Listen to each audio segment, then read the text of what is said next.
Are you ready to go offside? Because it's time for Offside Hockey Talk with your host, James Roberts, and myself, Doug Ireland. Ladies and gentlemen, it is good to be back yet again with another great guest, and this is one we've had before, but we had to have him back on, especially with the NHL draft not too far away now. It's Mike Commito, best-selling author of Hockey 365. How is it going, Mike? Well, it's going great. Just getting ready to dive into Game 2 of the Stanley Cup Final. And who are you pulling for? Definitely not the Bruins. I've got going for the Blues. You know, they've. I got to go for the long-suffering fan base as a Leafs fan. Again, there's also a couple Leafs on the team from past eras of the Leafs. So, definitely hoping to see if St. Louis can finally get that cup. Are you with me on this one? Because I know some people on Twitter aren't. Are you not with me that you want to see Tyler Bozak win a cup after all the abuse he took as a Maple Leaf? I really want to see this guy win a cup. Absolutely. I mean, that's one of the guys that I'm rooting for with the Maple Leafs link there. I mean, Bozak for sure. I mean, he did a lot for the club while he was here, and he certainly, I think, was a lightning rod for some criticism that was probably not warranted for him.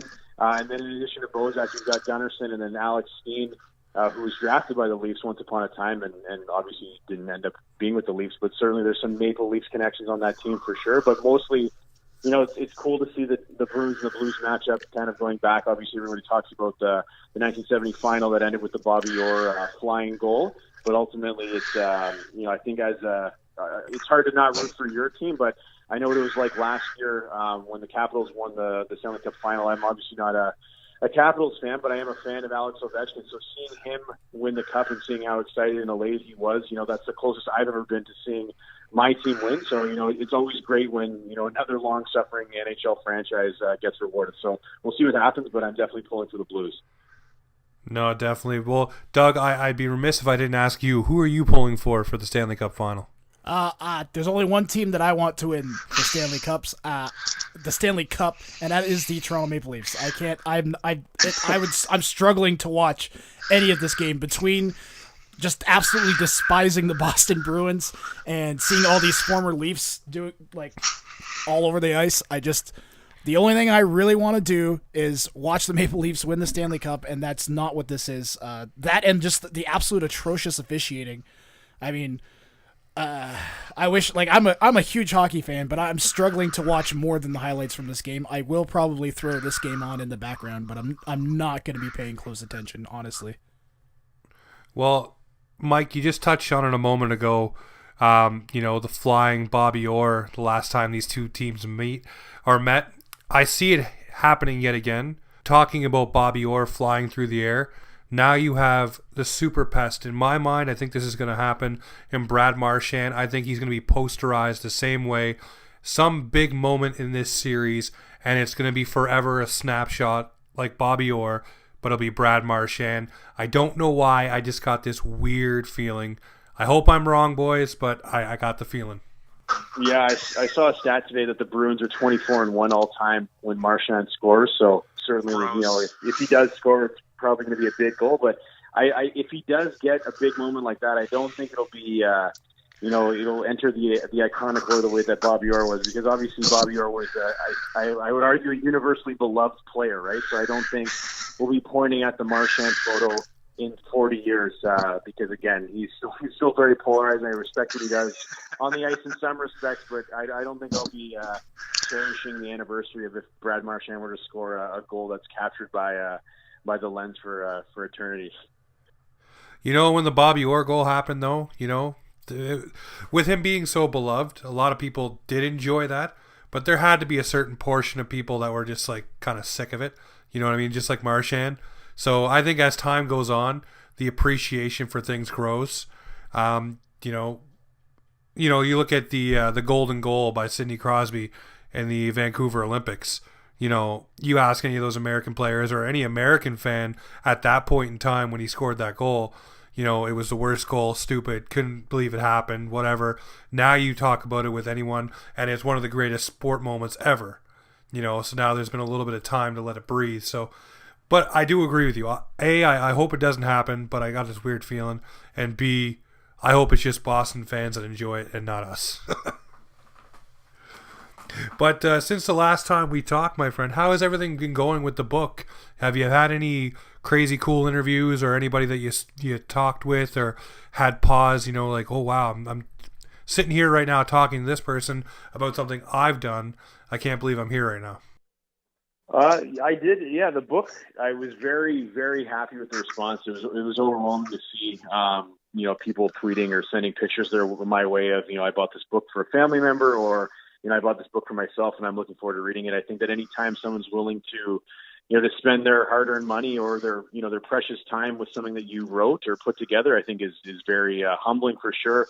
So it was great to see that. And I mean, obviously, I think the podcast in the hockey radio community was very generous to me as well. I did a lot of interviews, when the book came out in September, still talking about the book from time to time. So, no, I think not necessarily talking to anybody in particular, but I think just all of that kind of combined, and doing some of the interviews that I did. I did do a TV spot in September when it first came out, which was pretty cool. So I don't know, I can't remember when we last spoke, but things like that. But ultimately, I think just overall, just the response I've received from everybody, from, people that are, covering the sport, but also just fans in general who are buying it to read it for themselves or to give it to a loved one, is just, it's been pretty touching.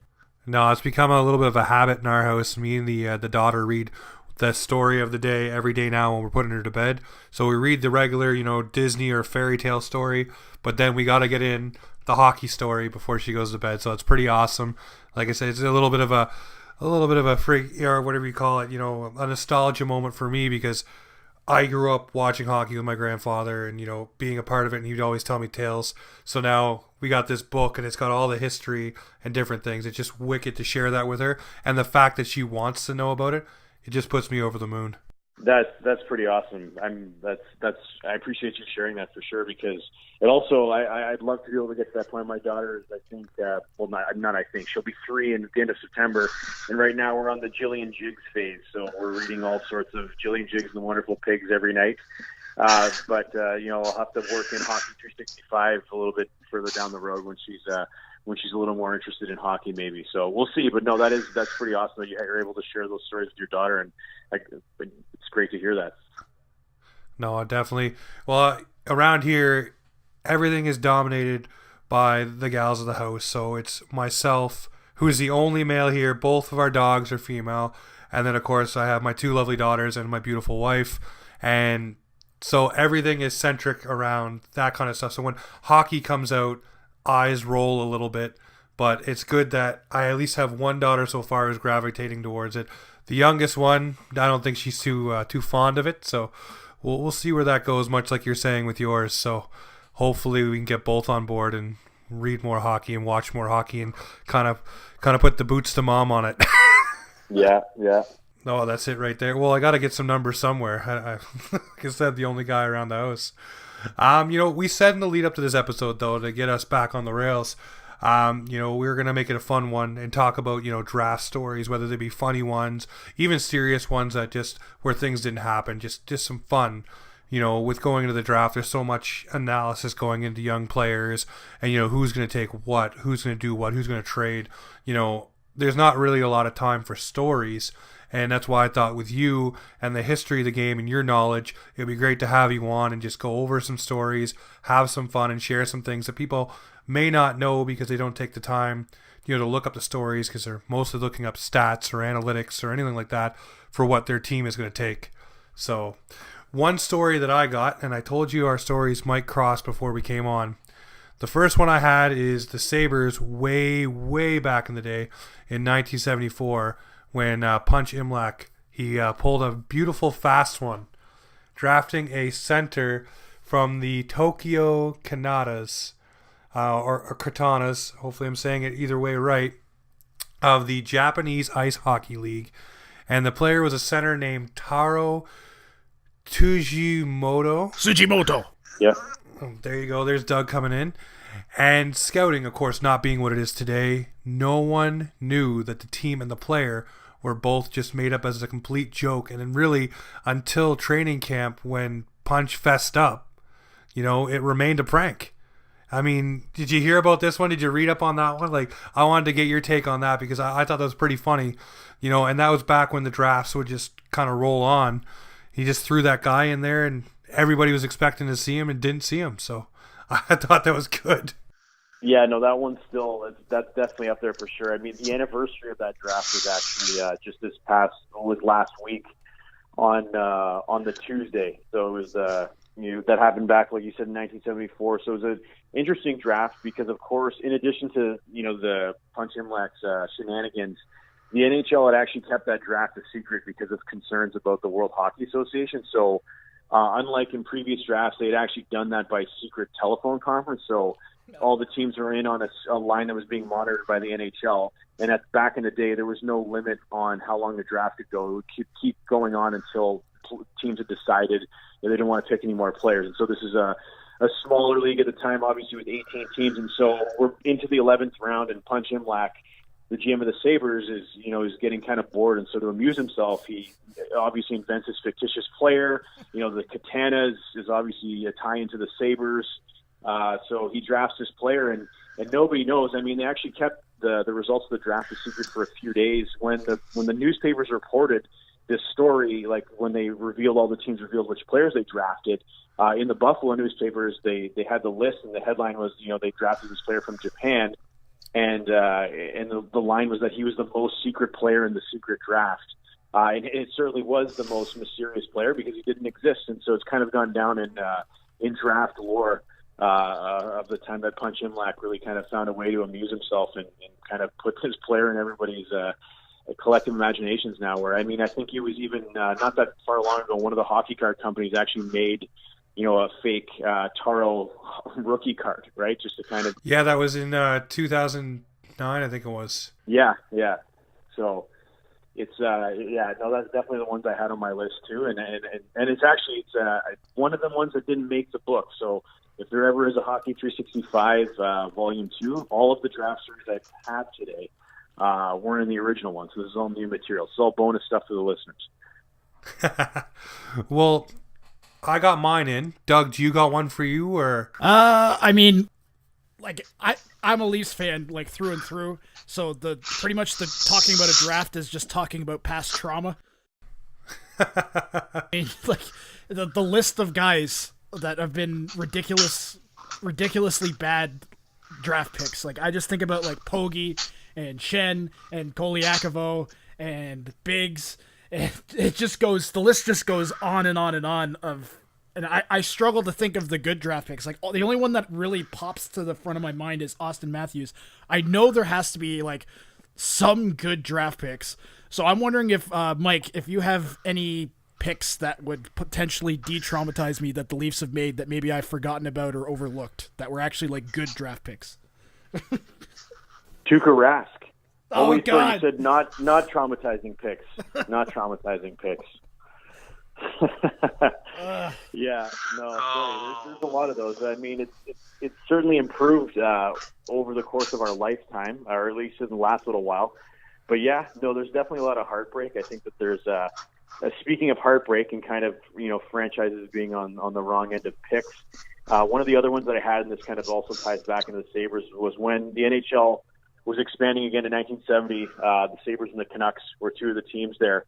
And obviously the lottery that we have today has become this big production where the NHL has been, pretty, careful when they reveal the results throughout the course of a game, so they don't give it all away at once. But and they obviously the ping pong balls are their own thing now that people love to kind of align the different combinations and find out where over the course of the season, one of those ping pong balls might have made the difference. But back in the day, they actually used this roulette type wheel, a stand-up wheel, and they spun the wheel to determine whether or not, or who among the Canucks and the Sabres would get the first overall pick in the 1970 draft. And so President Clarence Campbell spins the wheel, and it actually, and he announced that it landed on number 1, which would have meant that the pick would have went to the Canucks. When in reality, after he takes a pause and looks at the wheel again, it had actually stopped on number 11. So the Sabres actually won that pick, despite Campbell saying at first that it was going to Vancouver. So they obviously corrected. Buffalo drafts first overall. They draft Gilbert Perreault, who obviously goes on to 17 seasons in Buffalo, Hall of Fame career, integral part of the French Connection line. Whereas the Canucks draft Dale Talon second overall. He's in Vancouver for a few years and then kind of bounces around the league. And then that's the year that the Leafs drafted Darryl Sittler. So again, the Leafs drafted Sittler eighth overall. So, ultimately, Vancouver fans, you hear that, they could have potentially been their first overall pick. Obviously, you would have been a franchise-altering player potentially if they hadn't gone with Talon anyway. So, that's kind of one of the more wacky stories that, I think people have heard the wheel story, but it's always still cracks me up to think that that's how they would have determined it back in the day. And of course, because it's the NHL, that they spin that wheel and they get it wrong on who's actually getting the pick. It's pretty bad that the NHL gets it wrong, but Maggie the Monkey used to get the picks right all the time. I think that's hilarious. Well, one that ties into forgetting things. I don't know if you guys remember this one, was former Flyers GM Bob Clarke getting up to the podium in 2006 with a 22nd overall pick and forgetting that he was picking from the QMJHL Gatineau Olympics, which was Claude Giroux, but just completely blanked out. Now, I have to ask, do you think that was because of memory loss, or do you think that was just like a brain fart or just one of those moments, or was there bickering going on at the draft table and they weren't set on who they were picking, so when he got up there, he completely forgot the name because they were bouncing back between a bunch of players, or is it just he just forgot? He seemed like he genuinely just kind of forgot, right? So it's not an opportune time to have a lapse in or have a brain fart, right? But ultimately, I think no one's immune from that, even on high profile stages. So I think it is pretty hilarious now looking back on that, because obviously this is former Flyer great Bobby Clarke who forgets this player that he's drafted will go on to become the team captain, who's currently third in games played behind Bobby Clarke and fourth in points, obviously also behind Bobby Clarke. So just pretty hilarious that, again, of all the players of names you would forget, that he would go on to be a captain in the franchise and kind of pushing towards those milestone numbers in all time games played in points is really the icing on the cake for that moment. I have two kids on my baseball team that are brothers, and I screw their names up all the time, and I have to see them twice a week. So I think it's just one of those human things that happens to people. It's absolutely. Yeah. Well, we touched on this just a few moments ago, Mike. The other thing was, in the 70s, we're talking about the draft and how it could basically go on until every team passed on their next pick. And for me, I think if that happened today, I don't think the draft would last as long as it would back then. The reason why I say that is the way that everything is so hyper scouted and put together, and the contract limit and everything that goes into a team now. I don't think teams would just draft until the cows came home. I think the teams would go in with a strategy. These are who I want. This is what we want to see, and go from there. I'm wondering, for both of you, what do you think would happen if it was like that today? Well, I'd say the opposite. I'd say that the talent pool is it's so big that the draft would just go on forever, and it wouldn't be cut short by the scouting. There's so many more kids playing hockey now than there were. And you also have a huge market in Sweden and Finland that wasn't there 30 or 40 years ago. I don't know. I feel like you could easily stretch the draft on for forever if it was like that.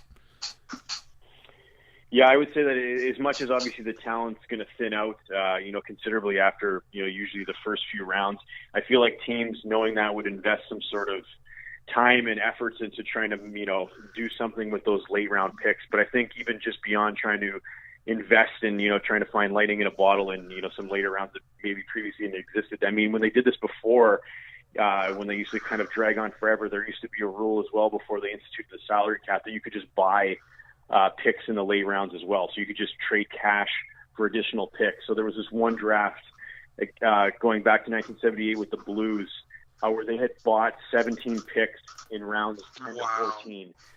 So again, some of those have turned out to be, players that had actually made the team, but otherwise they're just kind of throwing throwing a dart to try to see if anything will stick. But I mean, teams used to do that all the time. In 1975, the Leafs had actually bought 5 late-round picks. They used one of those on it was a 12th rounder on Ken Holland, who obviously went on to be GM in Detroit and is obviously now the GM in the Oilers with Edmonton, right? But again, I just think that if you kind of let it go on and on, there'd be teams out there for sure that would try to find a way to exploit that new rule, whether that's trading late picks or just trying to find a diamond in the rough in the 15th or 18th round or something. Well, here's the thing with the Maple Leafs. We all know that Kyle Dubas likes to trade down and get multiple picks. So I wonder how far he'd trade down the draft if it was available in that style. You think he'd go pretty deep? Yeah, no, I feel like he might set the precedent for sure. I mean, just a list of some super late round draft picks. You got guys like Luc Robitaille, who went 171st overall. You've got, Leafs fans, Doug Gilmour, I think he went in the 7th round or something like that. And even Datsuk, I can't remember if he was 6th or 7th round. All late round draft picks. So it's Andreas Janssen. Exactly. So it's not like those late picks are crap. Although, talking 11th, 12th, 13th, 14th round, that's a heck of a lot later than 6th or 7th or 8th. But I still think the point would hold true. If you had that extended draft like that, you'd probably find at least a few diamonds in the rough every couple seasons. Well, speaking of draft picks and drafting, a team that tried to do something smart in the 2003 draft, and it was a little funny because everybody knew that couldn't possibly happen, and boy did they keep trying, was the Florida Panthers and trying to add Alexander Ovechkin. And my question, you knew that you couldn't do it, but why did you try anyway, Mike? Do you have any insight into that one? Like, why would you go and try to draft a player when you know that he's not available for you to draft? Well, you got to give, at the time it was GM Rick Dudley, some credit for trying to, really exploit those loopholes, right? So his argument, which again, A for effort, was Ovechkin was born September 17th, 85, which is 2 days after the cutoff for eligibility in the 2003 draft. But he had argued that if you counted leap years into the time that Alexander Ovechkin had been on the planet, that he would have been eligible, for that draft, which, again, is a pretty ludicrous argument, and he had tried multiple times throughout the draft to take Ovechkin, and obviously the league was not having any of that. So you can't blame a guy for trying. Ultimately, it didn't work out, and Ovechkin was drafted first overall the next year, goes on to change the franchise for the Capitals. So I mean, given how important Ovechkin has been to that franchise, kudos to Dudley for trying everything in his power to land Ovechkin in 2003. Well, another story that's funny to me, and this one ties into us being Leaf fans. I don't know if you guys remember this one, but there's the audio out there, and actually the video, of Brian Burke in the Kadri draft going to GM then of the Ottawa Senators, Brian Murray, and asking him if he was planning on taking Kadri with the 10th pick. And Burke looked at him and basically told him, "No, you're not. Really, we're going to take Kadri. Kadri's our pick." And it basically was, a middle finger to the Senators at that time, and I thought that always sticks out in my mind because just the way that Brian Burke is, that it's such a Burkey move, just to be like, "Oh, you want Kadri? You like Kadri? Yeah, we do. We're thinking of taking him. Okay, well, we're going to take him at 9. And you can see it on Murray's face. He was legitimately pissed off. Yeah. I want to know your thoughts. You got any thoughts on that one? Yeah, no, I I mean, think it's you just want a to typical Berkey line. I like it. Yeah, you want him? Yeah, we're taking him. And the rest is history, right? So I mean, it's always I like those moments as well, the kind of behind the scenes stuff where they capture the GMs talking, and obviously when you have a GM like Brian Burke who obviously isn't afraid to speak his mind, you're going to catch some of those, I think, candid moments on the draft floor. Which actually ties into one that I had, if we want to move on to that one. So this one, I misspoke earlier. This one actually was in my book. This goes back to the 1987 draft, and Rangers GM at the time was Phil Esposito, and he approached the Nordiques to talk about potentially trading for their coach, Michel Bergeron. And at first, the Nordiques thought, well, he's obviously joking, like, we're not going to trade our coach. And then, after a while, they're like, well, we should maybe feel it out, see if this is serious. And so they end up having a conversation, and Esposito was, in fact, serious. And so they end up brokering this deal on the draft floor where the Rangers send their first-round pick on $75,000 to Quebec in exchange for Quebec's head coach himself, Michel Bergeron, who's kind of on the outs already. So there, it wasn't there was no love lost there. And so a year later, Quebec uses the 5th overall pick that they got from the Rangers to draft Daniel Doré, who only ends up going on to play 17 games. But the kicker there for Quebec fans is that the players taken, just a few spots after Doré included Martin Gélina, Jeremy Roenick, Rod Brind'Amour, and Timo Solani at 10th overall that year. So, again, pretty creative on the Rangers to kind of wheel and deal to get the coach that they wanted. It didn't work out in New York either. I think Bergeron was there for a couple of years, and then Esposito fired him and then took over behind the bench. We haven't seen anything like that happen since, but it certainly would make things interesting today if that was on the table. It's not written in the rules anywhere that you can't trade for a coach, is it? Or is it in the rules now that you can't do that? I know that when teams were firing a coach and then asking for a draft pick for like permission or to sign that coach, the NHL kind of kiboshed that now. But is there any rule that states that you cannot trade for a coach? That's a great question. I don't know if I don't know definitively if they ever changed the rule after that incident happened in '87. That's a great question for somebody, maybe a hockey historian or some other avid listener to look up, right? But I don't know if there's any modifications that would, after that happened, that would prevent it from happening again. I'd be all for it, but you might be onto something there, that there may be some rule that prevents that type of transaction from happening, but maybe not. Yeah, I can't seem to just try to do a quick Google search to see if you can. I don't think so. There's a lot of instances like I just talked about when coaches were fired and then teams get asked for picks for being able to sign. So we definitely will dive into that one and find out what's going on, because that would be wicked, just think about it. You got a coach that maybe, like I'll say right now, and Leaf fans, just sit down, be quiet for a second. I'm not trying to stir the pot here, but per se, Mike Babcock, okay? His buddy Ken Holland had the job in Edmonton. I know they just hired Tippett, but per se, Edmonton goes to the Leafs, say, hey, you got Sheldon Keefe in the minors. He looks like he's doing a great job. What can we offer you to take on Mike Babcock and bring him over as a coach? There's an instance there where, it'd be pretty interesting to see what would happen. I don't know if you trade assistant coaches back or maybe a player or a salary dump or an injury contract or something, but it'd be interesting. It would be wicked to see, and it'd be kind of funny to watch coaches on trade deadline day. Maybe you want that extra power play specialist coach to get you into the playoffs, and help you out in the playoffs. Just think of those things. Just little wrinkles, right, to make people get excited. Do we really need to give Leafs Nation another thing to contemplate trading? Like, really, they already want to trade like 3/4 of the team. Do we really want them talking about trading Babcock too? No, just for that reason alone, I'm not down. Well, speaking, though, of Brian Burke, before we completely run away with the Leafs Nation on our backs, the biggest move that I think Brian Burke ever did was the Sedin Twins. Now, everybody has their take on it and how it happened and how it came to be. Mike, you being the hockey guy, the hockey historian, how did it go down for you, and what do you know about that situation where he was able to pull the biggest heist, I'd say, in getting the Sedin Twins in Vancouver?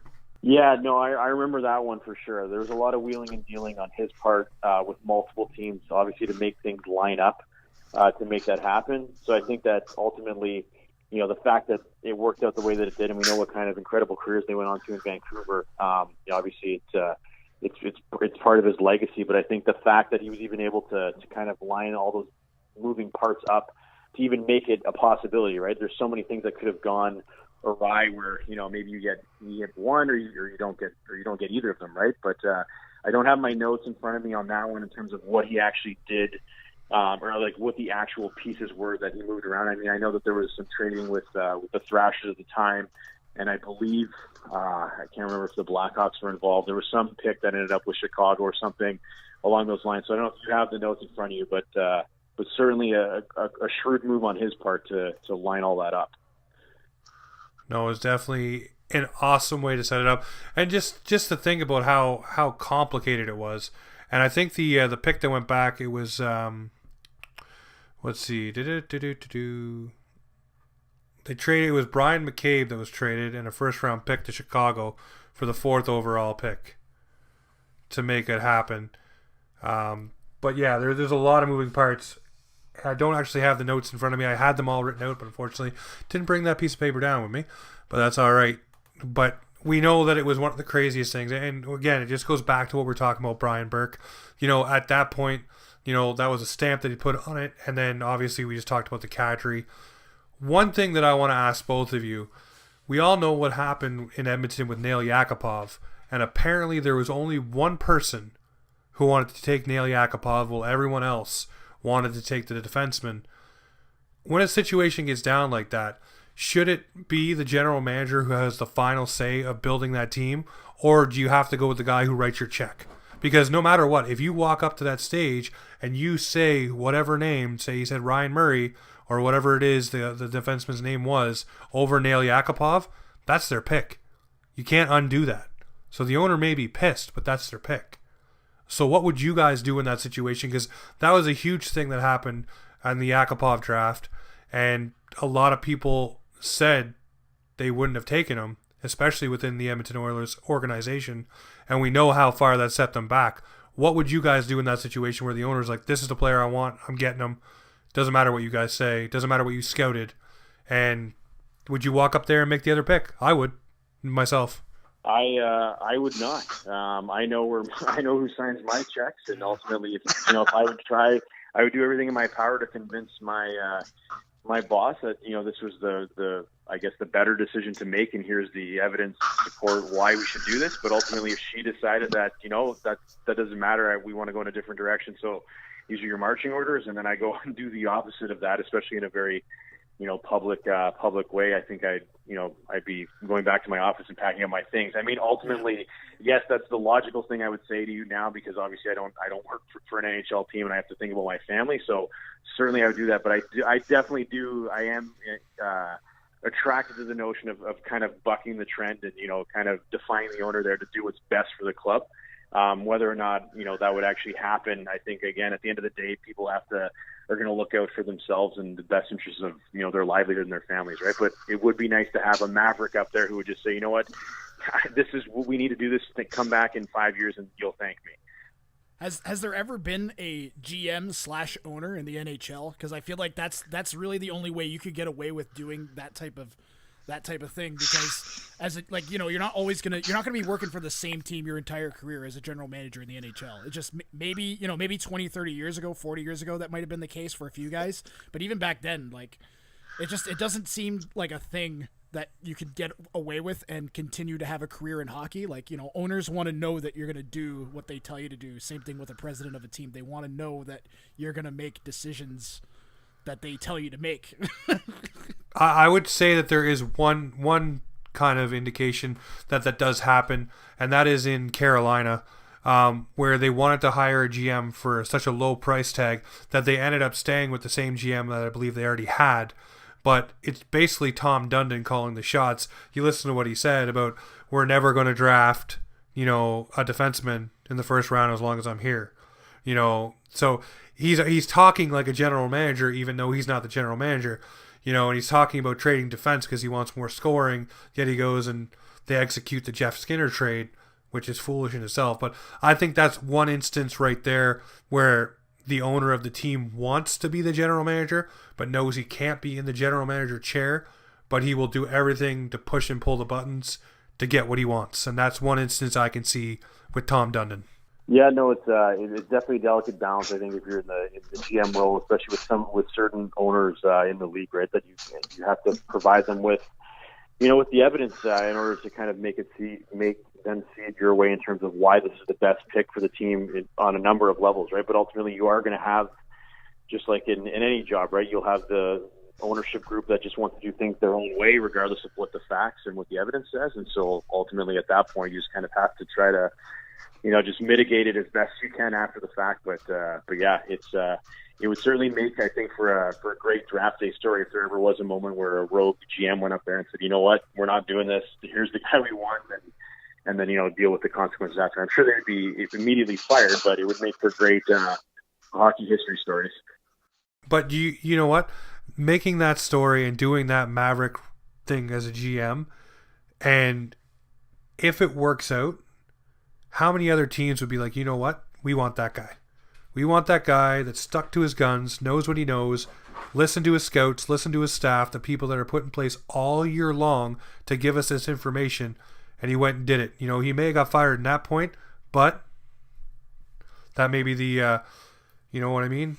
The thing to keep getting you back in the door where it worked out and, okay, he knows what he's talking about. You know, that situation was what it was, but now look at where they are because of him, even though he's not there. Yeah, no, I mean, we've seen GMs get fired, and, you know, for bad moves and get rehired by other teams. So, I mean, certainly there's a case to be made that, you know, wouldn't necessarily be. It would obviously be a career-limiting move with that particular club, but I think that wouldn't necessarily spell the end of one's general managership in the NHL, especially if they were vindicated down the road by that pick, right? Yeah, definitely. Speaking of, you know, going it alone, Mike, do you have any advice for like new or aspiring authors, given that, you know, how successful your book has and the career that it's kind of led you into? Honestly, I like the advice that I always have was just you just have to start writing for anybody or anything, right? And that's not to say that you should do it for free, but I did.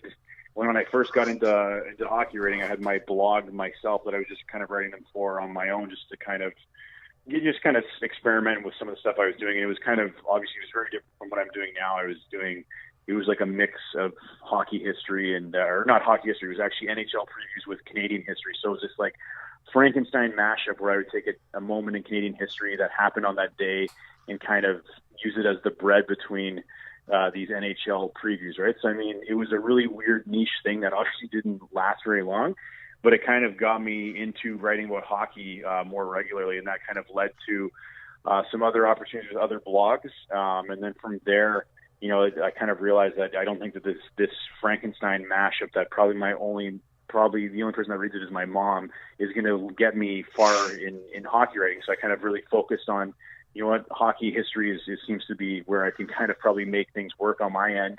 And that's really where I started to focus my efforts. And really it just kind of came down to just hustling it, right? I'd always come up with different ideas to pitch different outlets. And I mean, I got rejected a ton of times, like many times by various outlets, but you know, I wasn't deterred by that, because ultimately it's not necessarily that the ideas were bad. And I mean, some of them probably were bad ideas, but you know, just because it doesn't fit this week or this month with this platform doesn't mean that it's not a bad story, right? So just kind of not getting discouraged by that and just kind of keep plugging away. And it led to some, I think, more regular paid opportunities that ultimately, if I had not been able to write, you know, for places like Sportsnet and Vice Sports a couple of years ago, like those stories really kind of fueled the idea that I had to write my book.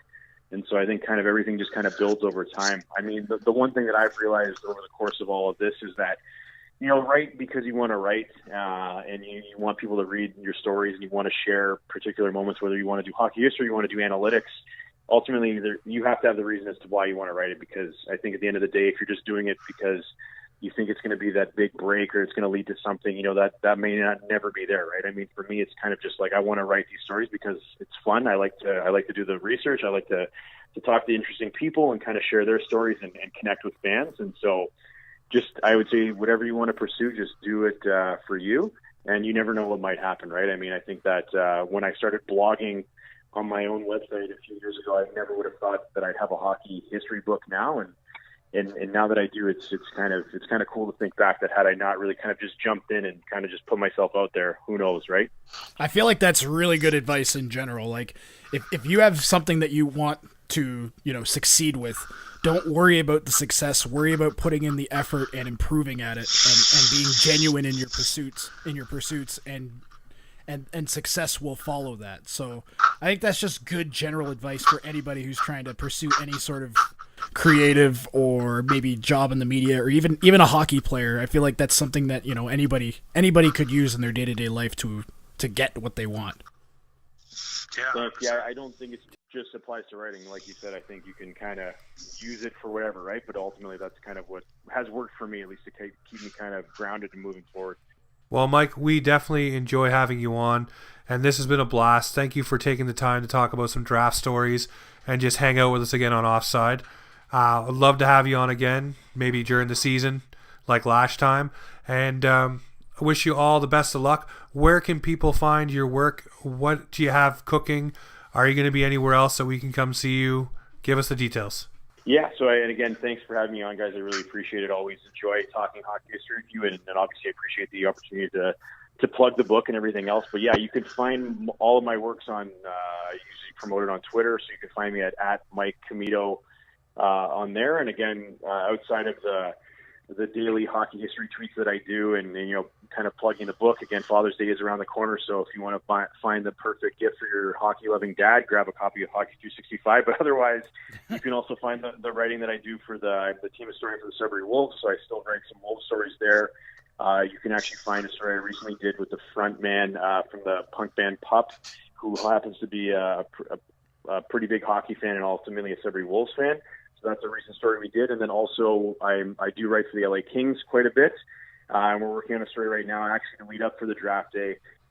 Jim Fox, who was drafted by the Kings back in 1980, 10th overall pick, which is the same pick the Kings have going into this year's draft.